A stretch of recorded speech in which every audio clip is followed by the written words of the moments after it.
Aiaraldeko EAJak eta PSek Kantauriko urkidetza desagertzea erabaki dute eta gure herrietako uraren kudeaketa Añanan egoitzan duen beste erakunde bati, Urbideri hain zuzen, eman diote. Duela 2 urte bultzatu zuen Arabako Foru Aldundiak Urbide ur partzuergoa. Herrialde osoko uraren kudeaketa zentralizatu eta bere kontrolpean izateko helburuarekin. Orduz geroztik, Araban dauden 350 erakunde kudeatzaileetatik 76 biltzea lortu dute. Kasu gehienetan, presioa, beldurra eta txantajea erabiliz. Gaur egun, Urbidek ez du uraren zikloaren kudeaketa integral egokia bermatzeko gaitasunik. Besteak beste, bera osatzen duen toki erakundeen kokapen geografiko sakabanatuak ezinezkoa egiten duelako arro hidrografikoen logikan oinarritutako kudeaketa egoki bat gauzatzea.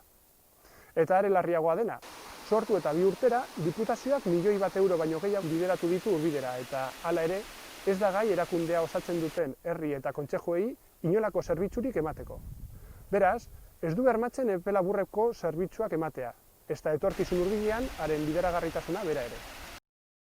Honek bere arriskuak ditu, besteak beste, herriek uraren gaineko kontrola galtzea, baita tarifen gainerakoa ere, azpiegitura hidraulikoak egiteko kontratazioak bere esku ustea, tokiko enpresa txikien kalterako, eta udalerrietatik kanpoko kudeaketa kostuei aurre egitea.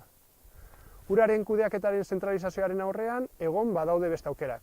Horregatik, EH Bildutik, toki erakundeek euren autonomiaren defentsan, tokian toki alternatibak aztertzea eta diputazioak Arabako toki erakunde guztiak lagundu eta diskriminaziorik ez eragitea proposatzen dugu.